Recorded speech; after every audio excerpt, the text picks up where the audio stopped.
Welcome back to a new video on biomedical waste। आप लोगों की ऑनलाइन क्लास साथ ही साथ में रिकॉर्ड भी होती है। आज का टॉपिक है बायोमेडिकल वेस्ट। कोई कुछ बता सकता है बायोमेडिकल वेस्ट के बारे में? पहले भी एक बार ये टॉपिक कवर हो चुका है, जस्ट फॉर प्रैक्टिकल पर्पस एक बार फिर से रिवीजन कह लीजिए या एक न्यू क्लास कह लीजिए। जो ऑनलाइन देखेंगे वीडियो रिकॉर्डिंग के थ्रू उन लोगों के लिए न्यू क्लास है। आप पहले पढ़ चुके हैं बीएमडब्ल्यू के बारे में, तो आप लोगों के लिए रिवीजन क्लास है। बताइए कौन बताएगा? प्रिया पाल, बायोमेडिकल वेस्ट के बारे में कुछ बताओ बेटा।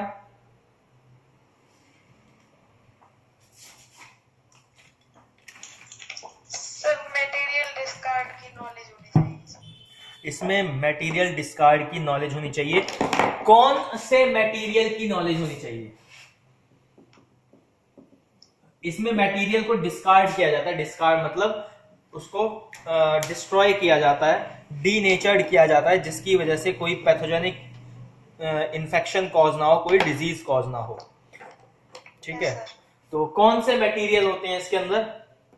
अंजलि राजपूत, हाँ बताओ बताओ।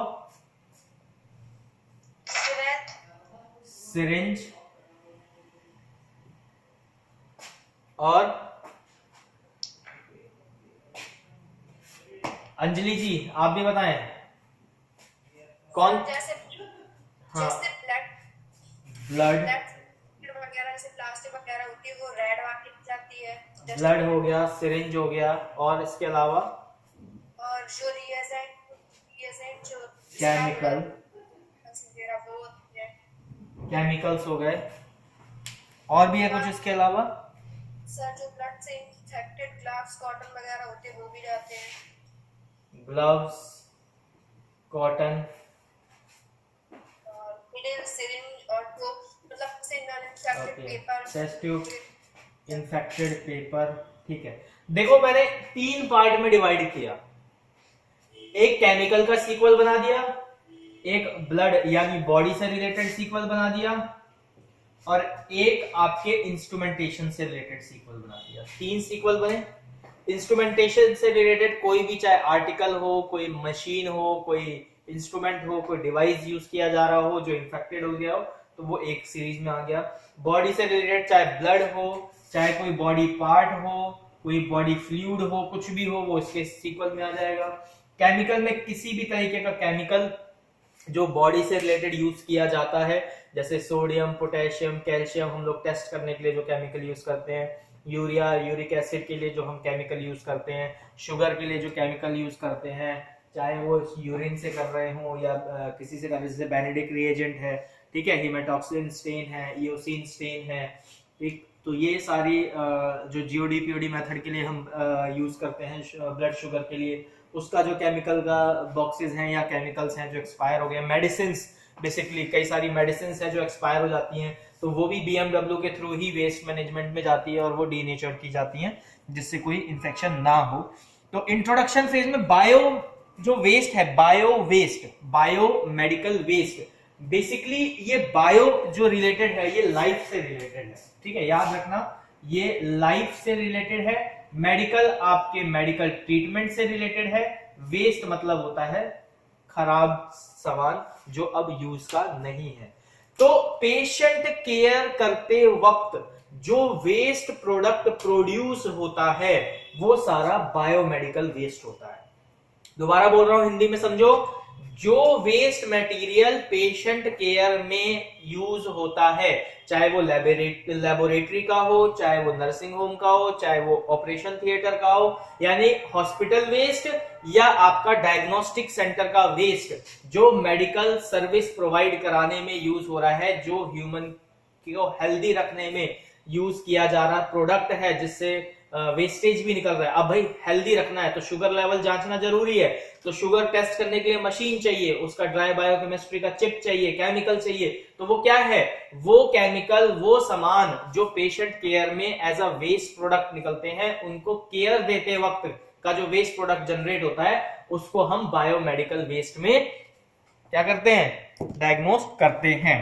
तो ये जो रूल है ये इंडिया में 1998, याद रखना जो इसकी हिस्ट्री देखो, ज्यादा लंबा चौड़ा नहीं बताऊंगा, कुछ मेन पॉइंट बताऊंगा। इंडिया में 1998 में इसका इंट्रोडक्शन आया था, ठीक है। ये वेस्ट मटेरियल था जो जनरेट होता था कहां से, आपके हॉस्पिटल, डायग्नोस्टिक सेंटर और पेशेंट केयर सेंटर या नर्सिंग होम से, ठीक है। Nursing home, diagnostic centre, patient care centre जो छोटा ग्रामीण वगैरह में होता है, या नर्सिंग होम जो छोटे छोटे आजकल मोहल्ला क्लिनिक टाइप जैसे है दिल्ली में, तो नर्सिंग होम, यहां से जनरेट होने वाला जो वेस्ट है, ठीक है, ये जो वेस्ट है, जो पेशेंट केयर करते वक्त जो वेस्ट निकलता है, वो हमारा बीएमडब्ल्यू के अंदर जाता है। अब कौन कौन सा डिपार्टमेंट है जो क्लासिफाई करता है, क्लासिफिकेशन देता है किसका, बायोमेडिकल वेस्ट का। तो ये बायोमेडिकल वेस्ट टर्म क्यों यूज किया गया, किसके थ्रू यूज किया गया, तो 1998 में इंडिया में आया, ये तो पता लग गया, लेकिन ये किसने बोला, तो WHO ये है World Health Organization, World Health Organization, इन्होंने इस ऑर्गेनाइजेशन ने, WHO ऑर्गेनाइजेशन ने इसको क्लासिफाई किया है। और किस किस पार्ट में क्लासिफाई किया है, तो सबसे पहला जो डिपार्टमेंट आता है वो है आपका पैथोलॉजी, ठीक है। उसके बाद आता है रेडियोलॉजी यानी रेडियो एक्टिविटी, जहां पे होती है, जैसे एक्सरे है, अल्ट्रासाउंड है, सिटी स्कैन है, MRI है, वहां पे भी वेस्ट प्रोडक्ट जनरेट होते हैं, ठीक है, बायो वेस्ट प्रोडक्ट जनरेट होते हैं। पैथोलॉजी में आप लोग जानते ही हो, यूरिन सैंपल है, ब्लड सैंपल है, स्पूटम सैंपल है, बहुत सारे टाइप के सैंपल्स हैं, उसमें बहुत सारे टेस्ट हैं, तो यहां से सबसे ज्यादा जो वेस्ट है वो भी आता है। फिर आता है इंडस्ट्रीज में जो केमिकल प्रोडक्शन बनाए जाते हैं लेबोरेटरी के, तो वहां पे भी ये चीजें आपको देखने को मिल जाती है, ठीक। उसके बाद जो इंफ्रास्ट्रक्चर वेस्ट होता है, इंफ्रास्ट्रक्चर वेस्ट मतलब जहां पे आपका डेड बॉडीज डिकेड की जा रही हैं, या आपका एटॉप्सी रूम है, ठीक है, या बायोप्सी रूम है, तो इन सब के रूम से निकलने वाले वेस्ट में भी है। फार्मास्यूटिकल वेस्ट है, जो कंपनियां मेडिसिन बनाती है, देखो 2 कंपनियां हैं फार्मास्यूटिकल में, एक केमिकल बनाने वाली और एक मेडिसिन बनाने वाली, तो दोनों ही कंपनीज का वेस्ट जो है वो बायोमेडिकल वेस्ट के अंडर में आता है। और भी 1-2 है, आपको जो ध्यान रखने वाला है वो अभी यहाँ पे आपको जो ध्यान देना है वो पैथोलॉजी, ठीक है, आपको जो पढ़ना है पैथोलॉजिकल वेस्ट के बारे में पढ़ना है। अब भाई ये तो पता लग गया बायोमेडिकल वेस्ट है, कहां से आ रहा है, तो पेशेंट केयर करते वक्त जो वेस्ट जनरेट हो रहा है वो आपका बायोमेडिकल वेस्ट है। और ये जनरेट कहां से हो रहा है, तो आपके हॉस्पिटल से हो रहा है, आपके डायग्नोस्टिक सेंटर से हो रहा है, आपके पैथोलॉजी सेंटर से हो रहा है, आपके नर्सिंग होम से हो रहा है, ठीक है, आपके जो मोहल्ला क्लिनिक्स, छोटे छोटे क्लिनिक्स है, वहां से हो रहा है। तो ये सारा क्या है, एक बायोमेडिकल वेस्ट जो ऑब्टेन किया जा रहा है, लिया जा रहा है, कहां से लिया जा रहा है, तो ये इन जगहों से लिया जा रहा है। इसमें 3 टाइप ऑफ वेस्ट आ रहे हैं, जिसमें एक केमिकल से रिलेटेड वेस्ट है, ठीक है। अब इसमें क्या है, ये इंडस्ट्रियल भी हो सकते हैं, ठीक है, ये पेशेंट केयर वाले भी हो सकते हैं। इंडस्ट्रियल मतलब जो फार्मास्यूटिकल कंपनीज हैं, जो केमिकल रिएजेंट बनाने वाली कंपनीज हैं, उसकी बात करी जा रही है इंडस्ट्री में। और जो पेशेंट केयर वो यानी hospital, diagnostic centre, any care. ये जो बॉडी और ब्लड से रिलेटेड पार्ट है, ये कहां से आता है, तो ये आता है आपका 2 जगह से। कहां से आएगा जी, पहला आएगा आपका ऑटोप्सी से, ठीक है, जहां पे मुर्दे लोगों की क्या की जाती है, जांच की जाती है कि भाई कैसे मारा, क्या हुआ, ठीक है, ऑटोप्सी रूम जो होता है। और दूसरा होता है हॉस्पिटल हो गया, डायग्नोस्टिक सेंटर हो गया, सॉरी ओटी सेंटर हो गया, ठीक है, ऑपरेशन थिएटर जहां माइनर ऑपरेशंस वगैरह किए जाते हैं, ठीक, चिकित्सालय भी बोला जाता है उनको हिंदी में। तो यहां से ये वेस्ट आते हैं, बॉडी फ्लूइड या बॉडी से रिलेटेड वेस्ट। जो आपके ये आर्टिकल्स की आप बात कर रहे हो, ये दोनों के साथ कंपेयर करता है, चाहे वो इंडस्ट्री में यूज हुआ जा रहा हो, चाहे वो हॉस्पिटल में यूज किया जा रहा हो। आर्टिकल्स तो आर्टिकल्स हैं, जहां पे भी उसकी रिक्वायरमेंट होगी वहां उसका यूज किया जाएगा, ठीक है। इतना समझ में आया? हाँ जी, इतना समझ में आया या खो गए कहीं?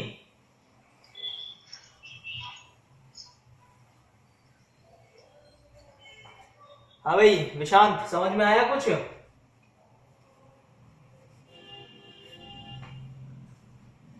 अंजलि, प्रिया, कौन कौन है आज? विनीत है, विशांत है, आशा है, निधि है, अंजलि और प्रिया है, ठीक है, आया समझ में। तो बोला भी करो यार बीच बीच में, मुझे भी पता लगे कि सो नहीं रहे हो, पढ़ ही रहे हो। चलो अब इसकी जरूरत के बारे में पढ़ लेते हैं। ये हमने पता लगा लिया भाई ये वेस्ट क्या चीज है, बायोमेडिकल वेस्ट क्या होता है। कुछ कह रहे हो विशांत? विनीत आप? नहीं सर, कुछ नहीं। हाँ तो माइक म्यूट करके रखो, इको साउंड प्रोड्यूस होते हैं। विनीत आप, विशांत आप भी कर लो, थैंक यू। तो हमने ये जान लिया कि बायोमेडिकल वेस्ट जो है वो आपका कहां से जनरेट हो रहा है। कोई भी डायग्नोस्टिक सेंटर हो सकता है, कोई हॉस्पिटल हो सकता है, कोई इंडस्ट्री हो सकती है, और ये तीनों कहां किससे डील करती है? ये तीनों वो चीज है जो आपकी पेशेंट केयर से डील करती है, ठीक है। पेशेंट केयर से डील करने वाली जो डिपार्टमेंट्स हैं वहां से जनरेट होने वाला वेस्ट आपका बायोमेडिकल वेस्ट है। अब ये क्या जरूरत क्या थी इस वेस्ट को प्रॉपर तरीके से डिस्कार्ड करने की, एक डिपार्टमेंट बनाने की। बीएमडब्ल्यू एक बहुत बड़ा डिपार्टमेंट है। बीएमडब्ल्यू बायोमेडिकल वेस्ट एक बहुत बड़ा डिपार्टमेंट है। इसके अंदर जॉब्स होती हैं, टेक्निकल पे, नॉन टेक्निकल पे, लेबर कैटेगरी पे, हायर ऑफिसर कैटेगरी पे, डॉक्टर्स की होती है, माइक्रोबायोलॉजिस्ट की होती है, पीएचडी होल्डर तक भी इस डिपार्टमेंट में काम करते हैं। क्या जरूरत थी, क्या नीड था एक बायोमेडिकल वेस्ट बनाने का? तो इसको समझने के लिए आपको यह समझना होगा कि हम लोग की बॉडी से निकला हुआ वेस्ट या हम लोगों को केयर करने के लिए जो हम प्रोडक्ट यूज करते हैं वो जनरेट, उससे जनरेट होने वाला वेस्ट हमारे एनवायरनमेंट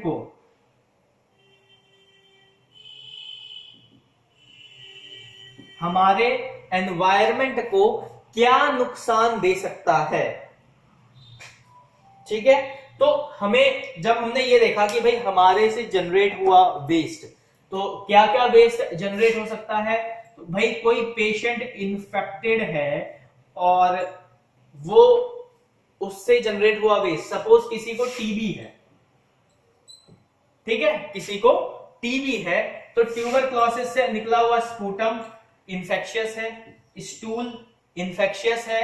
अगर उसके किसी बॉडी ऑर्गन की सर्जरी हुई है तो वो भी इन्फेक्शियस हो सकता है, उसका ब्लड भी इन्फेक्शियस है। ऐसे ही कैंसर पेशेंट का, ये सारी चीजें इन्फेक्शियस है, ठीक है।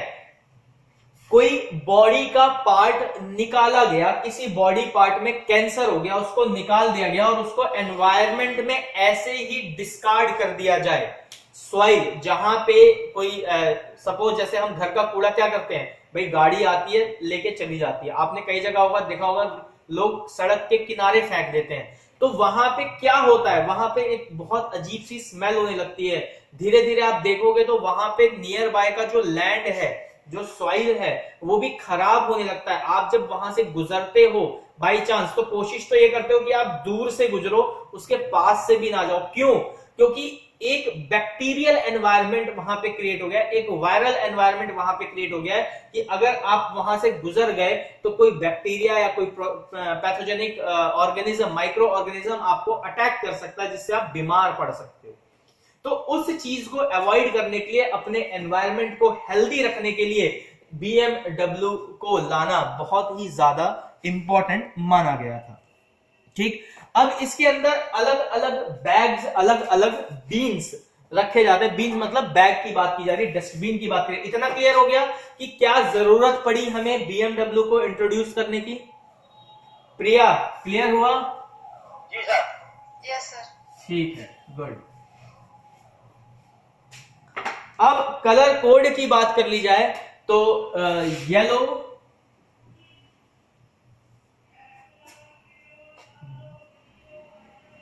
रेड या ऑरेंज, ठीक है। अभी कई जगह रेड भी सुनने को मिलेगा, कई जगह ऑरेंज भी सुनने को मिलेगा। ब्लैक, ब्लू, ग्रीन, और क्या होता है? व्हाइट। थोड़ा और छोटा करके लिखना पड़ेगा, बोर्ड छोटा पड़ गया हमारे लिए, दोबारा लिखेंगे।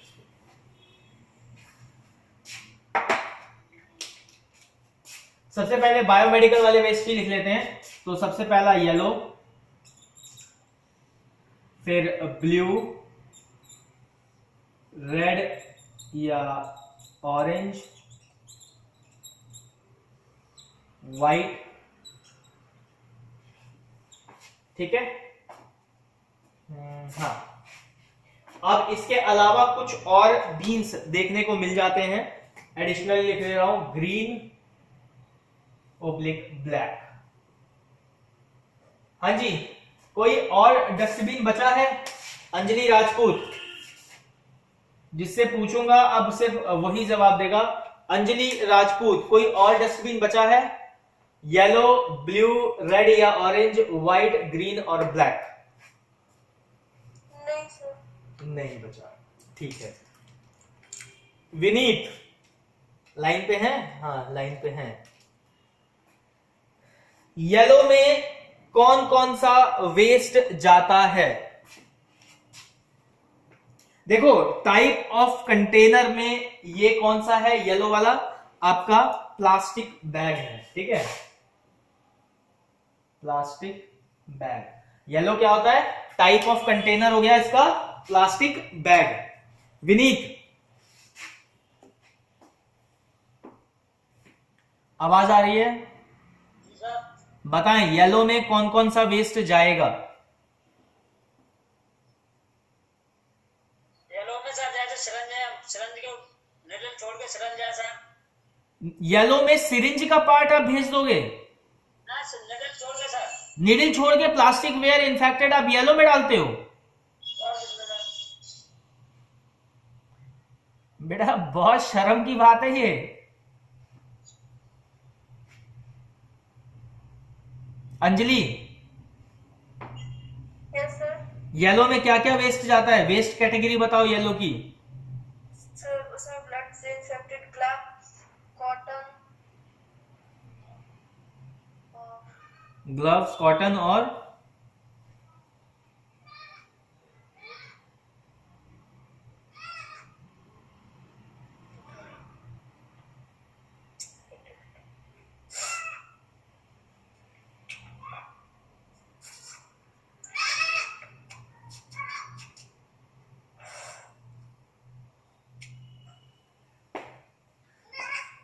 ठीक है, ध्यान दीजिए।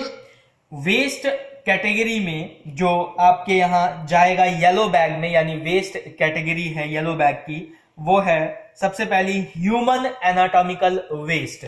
सबसे पहले कैटेगरी है ह्यूमन एनाटॉमिकल वेस्ट। तो ह्यूमन एनाटॉमिकल वेस्ट में कौन कौन से वेस्ट आ जाएंगे? तो कोई भी बॉडी का फ्लूइड का जो वेस्ट है वो ह्यूमन एनाटॉमिकल वेस्ट में आएगा।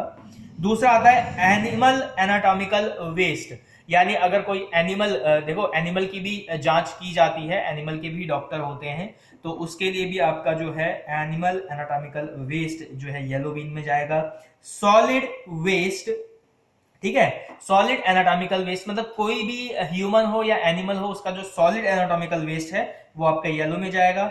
एक्सपायर्ड और डिस्कार्ड मेडिसिन, आपने देखा होगा दिल्ली ने एक नई डस्टबिन में अपने इन्होंने जो, अगर नगर निगम की आप गाड़ी देखते हो जो कूड़ा लेने आती है, इन्होंने 2 डस्टबिन ऐड किए हैं, रेड और येलो, जिसमें अनाउंस भी किया जाता है कि येलो में कृपया अपनी एक्सपायर मेडिसिन का रैपर या मेडिसिन डालें, ठीक है, ये बोला भी जाता है बार बार। तो ये जो आपका डिस्कार्ड मेडिसिन हैं वो भी आपके येलो में ही जाएगी। केमिकल वेस्ट, ये भी आपका येलो में ही जाएगा, ठीक है। केमिकल लिक्विड वेस्ट, आइदर वो सॉलिड हो लिक्विड हो, दोनों आपका इसी में जाएगा। माइक्रोबायोलॉजिकल वेस्ट जो है ये भी आपका येलो में ही जाएगा। बायोटेक्नोलॉजिकल वेस्ट, बायोटेक्नोलॉजिकल वेस्ट मतलब जो रिएजेंट्स का जो वेस्ट है, ठीक है, जो रिएजेंट्स का जो वेस्ट है, जैसे आप सेल काउंटर का जो वेस्ट आपका निकलता है वो भी आप नॉर्मली डिस्कार्ड नहीं कर सकते, उसको भी आपको बैगेज में करके ही डिस्कार्ड करना होता है, गाड़ी को देना होता है, तो वो वाला वेस्ट भी आपका यहीं जाएगा। उसके बाद आ जाते हैं क्लिनिकल लैबोरेटरिकल वेस्ट। क्लिनिकल लैबोरेटरिकल वेस्ट मतलब जो आपकी वर्किंग टेबल है, जब आप उसको कॉटन से क्लीन कर रहे हो तो जो कॉटन है वो इन्फेक्शियस है, उसको आपको येलो बैगेज में ही भेजना है। ठीक है, इतना क्लियर हुआ? विनीत समझ में आया? सिरिंज अभी आप येलो में नहीं डालेंगे, ठीक है? विनीत कुमार जी समझ में आया? Okay sir, okay. इसमें जो वेस्ट आ रहा है वो इन्फेक्शियस है, बट कौन सा वाला है? सॉफ्ट वेस्ट है, प्लास्टिक वेयर नहीं है, जैसे कॉटन हो गया, ग्लव्स हो गया, ठीक है? इनफैक्ट ये सारे इन्फेक्टेड की बात कर रहा हूं, ठीक? ये सारे इन्फेक्टेड है। ह्यूमन एनाटॉमिकल वेस्ट हो गया, एनिमल एनाटॉमिकल वेस्ट हो गया, केमिकल प्रोडक्ट्स कोई हो गया, जैसे किसी सरफेस पे कोई केमिकल लग गया तो वो भी आप येलो में ही डालेंगे। क्लियर हो गया? यानी कोई भी इंफेक्शियस, चाहे वो केमिकल के थ्रू हो, चाहे वो ह्यूमन वेस्ट के थ्रू हो, अगर वो सॉलिड है, ठीक है? सॉलिड मतलब एक वो वाला सॉलिड नहीं जो सिरिंज वगैरह वाला पार्ट है, वो नहीं, ठीक? ग्लव्स में, कॉटन में, क्लोथ में, तो वो आपका येलो में जाएगा, ठीक? उसके बाद बात करते हैं रेड की, रेड या ऑरेंज। तो रेड या ऑरेंज की बात करें तो इसका जो आपका टाइप ऑफ कंटेनर है वो आता है प्लास्टिक बैग या फिर डिसइंफेक्टेड कंटेनर, ठीक है? ये क्या होता है? एक तरीके का प्लास्टिक बैग होता है, या क्या होता है? डिसइंफेक्टेड कंटेनर होता है। तो इस कंटेनर के अंदर टाइप ऑफ वेस्ट जो है, वो जो सबसे पहला वेस्ट आता है वो आता है आपका syringe, urine baggage, syringe, urine baggage, needles, gloves, solid waste, ठीक है? वैक्यूटेनर का प्लास्टिक पार्ट जो आता है, सिरिंज का, निडल का जो प्लास्टिक पार्ट है, क्योंकि जो सिरिंज है जब वो आप डिस्कार्ड कर देते हो, ठीक है, जब आप उसको बर्न करते हो तो जो क्रैकरिंग करने की वजह से जो उसका मेटल पार्ट होता है वो बर्न हो जाता है, जो बचा हुआ पार्ट है वो आपका रेड बैगेज में जाता है, ठीक है? क्लियर हुआ? आपका रेड बैगेज में ब्लैंक वाइल्स भी जाती हैं। ब्लैंक वाइल्स मतलब जो आपकी ट्यूब्स हैं, ठीक है? ब्लड ट्यूब्स, यानी सॉलिड वेस्ट। कौन सा? इन्फेक्शियस वाला, ठीक? अब इसके अंदर ब्लड कलेक्शन वाइल्स भी आ गई, सिरिंज भी आ गया, आपके अदर प्लास्टिक और ग्लासवेयर्स भी, ग्लासवेयर्स नहीं आए, सिर्फ प्लास्टिक वेयर्स आए। क्लियर हो गया? इतना क्लियर हुआ? विनीत समझ में आया कि आप सिरिंज को आपको किस में डिस्कार्ड करना है? जी सर। ठीक है, माइक म्यूट कर लें। उसके बाद आ जाते हैं वाइट।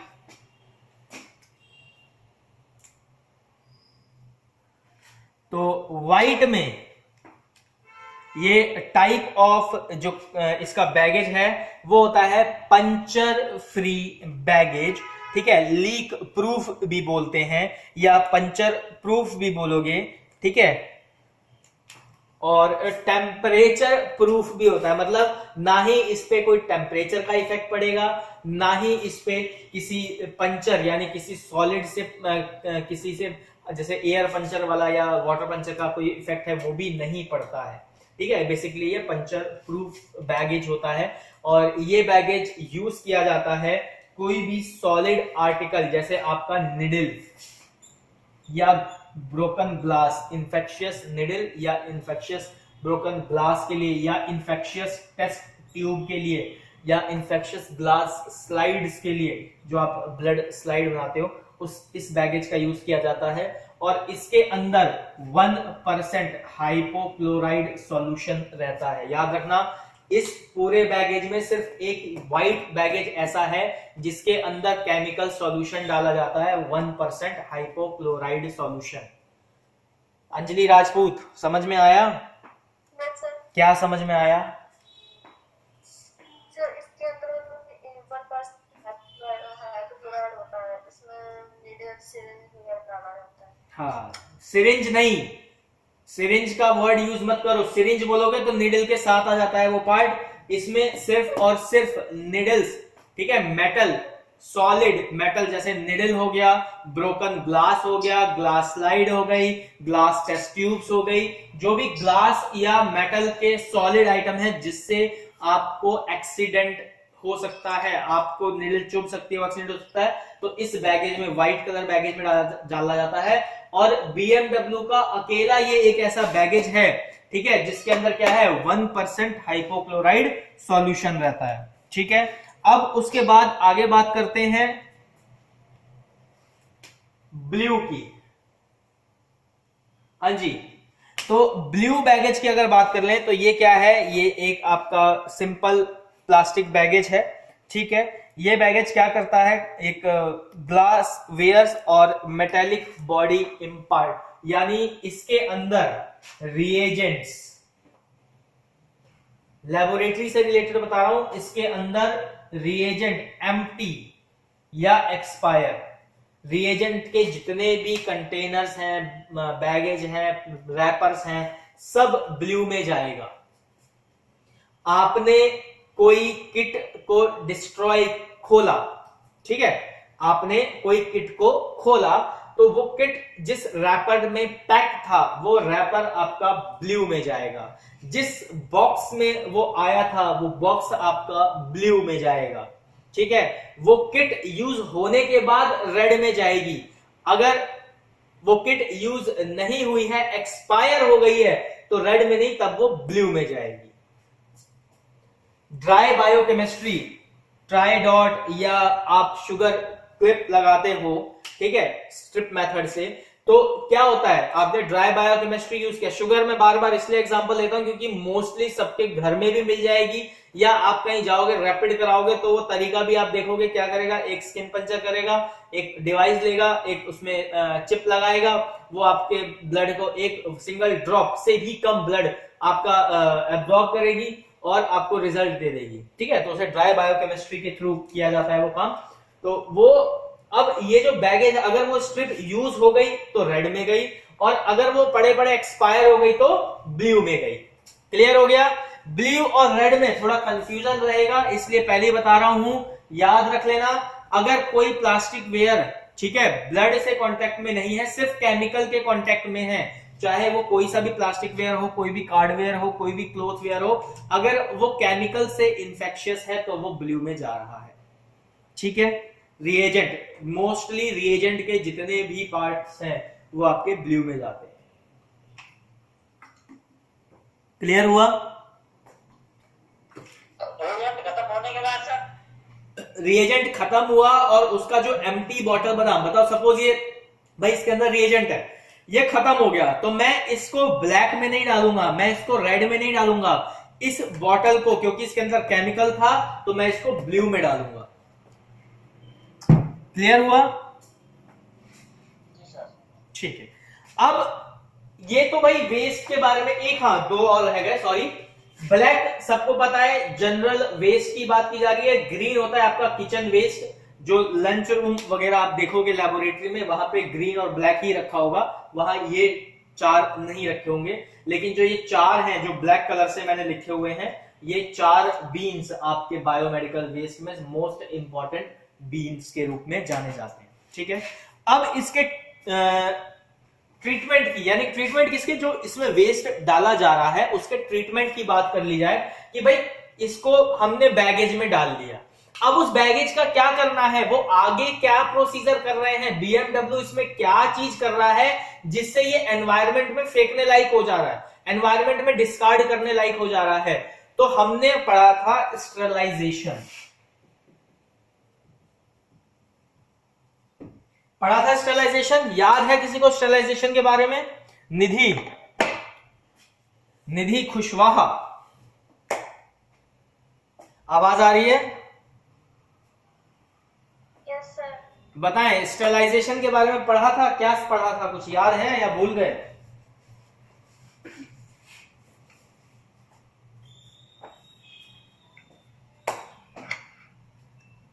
स्टरलाइजेशन के बारे में पढ़ा था, कुछ याद है? पढ़ा था सर। पढ़ा था, भूल गए। अंजलि राजपूत, स्टेरिलाइजेशन के बारे में पढ़ाया था, कुछ याद है? Yes sir. क्या होता था स्टेरिलाइजेशन में? सर जैसे स्टेरिलाइजेशन में मतलब कि जैसे कोई जैसे इन्फेक्टेड है, जैसे हम ब्लड कलेक्ट करते हैं तो पहले स्टेरिलाइजेशन की प्रोसीजर करते हैं, तो जहाँ बैक्टीरिया वगैरह होते हैं तो वो उसे किल कर देते हैं आप remove कर अच्छा देते हैं। ठीक है, किल या रिमूव ऑफ बैक्टीरिया स्टेरिलाइजेशन में होता है, ठीक है, गुड। Yes, sir. प्रिया, क्या होता है स्टेरिलाइजेशन में?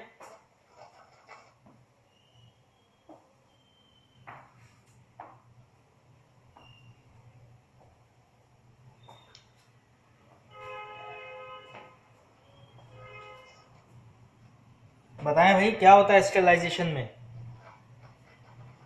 सर बैक्टीरिया को किल करते हैं। बैक्टीरिया को किल करते हैं, okay. Asha, Respiration of bacteria. Asha ji, क्या होता है स्टेरिलाइजेशन में? जी सर। जी सर होता है? सर ऑटोक्लेव तो इंस्ट्रूमेंट हो गया जिससे स्टेरिलाइजेशन किया जाता है। होता क्या है स्टेरिलाइजेशन में?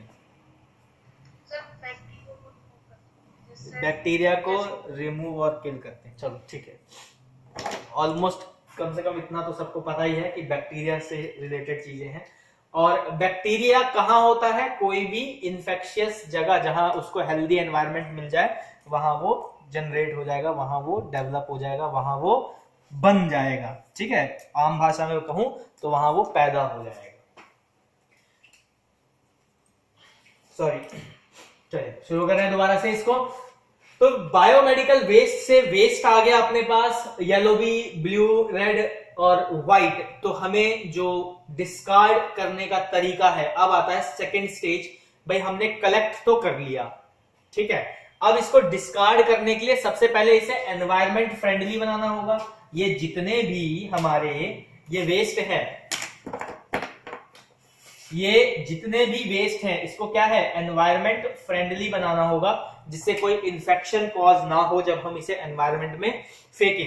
भाई चाय बना के जो चाय पत्ती छनी हुई है, आप उसको मिट्टी में डाल दो, उससे कुछ बैक्टीरिया अगर उसमें डेवलप होता है तो आपको कोई हार्म करेगा? नहीं, वो खाद बन जाएगा, वो मिट्टी के लिए फायदा है। वही चीज आप कोई केमिकल फेंकोगे, कोई आप इंफेक्शियस चीज फेंकोगे, तो वो सॉइल के साथ साथ आपको भी हार्म करेगा। एनवायरनमेंट में उसका कोई बैक्टीरिया किसी मीडियम के थ्रू ट्रांसपोर्ट होकर आपके कांटेक्ट में आ सकता है। तो अब उसको एनवायरनमेंट से फ्रेंडली बनाने के लिए उस पे क्या एक्टिविटी की जाती है? तो उस पे स्टेरिलाइजेशन की एक्टिविटी की जाती है। अब स्टेरिलाइजेशन बहुत सारे टाइप में होता है। आपने पढ़ा था ड्राई हीट स्टेरिलाइजेशन पढ़ा था, मॉइस्ट हीट स्टेरिलाइजेशन पढ़ा था, ठीक है, फ्लेमिंग पढ़ा था, इंसिनरेशन पढ़ा था, बहुत सारे टाइप है। तो अलग अलग चीज पे अलग अलग टाइप का यूज किया जाता है। आ जाता है पहले प्लास्टिक बैग या प्लास्टिक मटेरियल वाला, जो येलो वाला बीम था, वो कैसे होगा? तो उसके लिए हम लोग करते हैं इंसिनरेशन और प्लाज्मा, सॉरी खाली इंसिनरेशन याद रखिएगा आप, ठीक है। इंसिनरेशन का मतलब होता है कि एक बार हाई टेम्परेचर पे लेके गए, एकदम से कम टेम्परेचर पे ले आए, ठीक। और उसके बाद फिर आ जाते हैं, एक ये मेथड है जिससे आप इसको एनवायरनमेंट में डिस्कार्ड करने से पहले एक बार ट्रीटमेंट दे रहे हो, ठीक है, कि वो जब हम एनवायरनमेंट में उसको फेंकेंगे, एनवायरनमेंट में जब वो जाएगा, या रिसाइकलिंग के लिए अगर कुछ उसमें से है कि जो रिसाइकल हो जाएगा, तो उस प्रोसेस के लिए पहले उसको स्टेलाइज करना जरूरी है, जिससे वो free from micro organism, pathogenic harmful micro organism से फ्री हो जाए, उसमें कोई हार्मफुल पैथोजेनिक माइक्रो ऑर्गेनिज्म ना रहे। तो येलो के लिए क्या है हमारा? इंसिनरेशन है। उसके बाद रेड के लिए है हमारा ऑटोक्लेविंग, और साथ ही साथ में हाइड्रोक्लोरिक फॉर्मिंग, यानी जो हाइड्रोक्लोराइड सॉल्यूशन है, हाइपोक्लोराइड सॉल्यूशन है, उसके साथ भी रिंच किया जाता है। व्हाइट वाला जो है ये अगेन आपका ड्राई हीट या ऑटोक्लेव दोनों से किया जा सकता है। उसके बाद ब्लू बैगेज वाला जो है ये भी ऑटोक्लेव या ड्राई हीट स्टेरिलाइजेशन के मेथड से किया जाने वाला चीज है। इतना समझ में आया? हाँ जी, प्रिया पाल जी, समझ में आया? Yes sir. विनीत, कुछ समझ में आया? विनीत कुमार, जी सर। समझ में आया? ओके। ओके है। आशा, जी सर। समझ में आया? जी सर। ठीक। इधर से अंजलि, यस सर। समझ में आ गया? Yes sir. ठीक। निधि, यस सर। समझ में आया? Yes sir. ठीक है, ओके। चलो, इतना पार्ट समझ में आ गया। तो यहां तक तो भैया हमें मेडिकल वेस्ट मिला कहां से, हमें ये पता लग गया। हमने उसको किस किस बैगेज में, किस किस कलर के बैगेज में उसे पहले सेपरेट किया, ये भी हमने समझा। फिर हमने उस वेस्ट को बाहर एनवायरनमेंट में एक्सपोज होने से पहले हमने क्या किया, स्टेरिलाइजेशन किया। किस टाइप का स्टेरिलाइजेशन, कौन से बैगेज के लिए हमने यूज किया, हमने अब ये समझा। अब आ जाते हैं इसके मैनेजमेंट के पार्ट पे। ठीक है, तो मैनेजमेंट के पार्ट पे एक सिंगल स्ट्रक्चरल वे में समझ लेते हैं। ऑटोक्लेव, आप वीडियो पे लिंक जाके देख सकते हैं, ऑटोक्लेव का आपको लिंक मिल जाएगा। ठीक है, आप ऑटोक्लेव चैनल पे, जो मेरा चैनल है उसको देख के आप दोबारा से ऑटोक्लेव के बारे में समझ सकते हैं, स्टेरिलाइजेशन का जो पार्ट मैंने समझाया था उसमें। या आप जो अदर यूट्यूबर्स हैं जो वीडियोस बनाते हैं टॉपिक्स के ऊपर, आप उनकी वीडियोस के थ्रू भी हेल्प ले सकते हैं साथ ही साथ में। या आपके पास कोई बुक है, आप उसको कंसर्न कर सकते हैं, मैं जो नोट दे रहा हूं उसको कंसर्न कर सकते हैं। तो एक इंस्ट्रूमेंटेशन का पार्ट में बताऊंगा मैं कि ऑटोक्लेव कैसे यूज किया जाता है, कैसे क्या किया जाता है, वो आप इजीली वहां से देख लेंगे। अभी बात कर लेते हैं इसके मैनेजमेंट की। तो मैनेजमेंट की जहां पे बात की जाती है, तो मैनेजमेंट में आता है मैन पावर। ठीक है, मैन या ओब्लिक वुमेन भी लिख लो, पावर। ठीक है, यानी लोगों की पावर, उसमें इंसान चाहिए काम करने के लिए। तो मैनेजमेंट में सबसे पहले आपका एक हायर अथॉरिटी होगा, उसके अंडर में कोई 3 अथॉरिटीज होंगी। तो एक आपका उसमें मेन जो रोल है, ठीक है, तो सबसे पोजीशन पे आपका एक डॉक्टर होगा। ठीक है, डॉक्टर कौन सा होगा, तो माइक्रोबायोलॉजिस्ट होगा। ठीक, उसके अंडर में डिपार्टमेंटल से टेक्नीशियन होंगे, सीनियर टेक्नीशियन या सीनियर, ये हो गया सीनियर डॉक्टर। फिर ये उसके असिस्टेंट्स, देन उसके अंडर में उसके सब रोल टेक्नीशियंस। ठीक है, हर एक डिपार्टमेंट के सीनियर टेक्नीशियंस होंगे, फिर उसके अंडर में जूनियर टेक्नीशियंस होंगे, फिर उसके अंडर में लेबर्स होंगी। ठीक, इस तरीके से इसका मैनेजमेंट वर्क करता है। लेबर्स की जो बात कर रहा हूं, जैसे आपका जो कलेक्ट करने वाले आते हैं वो लेबरर्स की कैटेगरी में आ गए। ठीक है, वो लेके आ रहे हैं। उसके ऊपर फिर जो टेक्नीशियन कैटेगरी में गए, उन्होंने क्या किया, तो उन्होंने जो बैगेज आए, उस बैगेज को जो मशीनरीज में ऑटोक्लेविंग चल रही है या स्टेरिलाइजेशन प्रोसेस चल रहा है, चाहे वो ड्राई हो चाहे वो मॉइस्ट हो, ठीक है, उस प्रोसेस में फॉलो किया। उसमें काम करने वाली जो मशीनरीज है उसको मेंटेन करने के लिए सीनियर टेक्नीशियन और जूनियर टेक्नीशियन का टीम होता है, जो किसके अंडर में चल रही होती है, जूनियर डॉक्टर्स के अंडर में चल रही होती है। ये सारी कमांड कौन संभाल रहा होता है, एक सीनियर डॉक्टर यानी माइक्रोबायोलॉजिस्ट देख रहा होता है। ठीक है, तो बीएमडब्ल्यू जो है बेसिकली एक माइक्रोबायोलॉजी का ही डिपार्टमेंट है, बट एक इंडिविजुअल डिपार्टमेंट भी कहलाता है। तो ये था आपका बायोमेडिकल वेस्ट की आज की क्लास। उम्मीद करता हूं आपको पसंद आई होगी, और ऐसे ही पढ़ते रहो। कोई प्रॉब्लम है तो बेझिझक जरूर पूछते रहो। Thank you.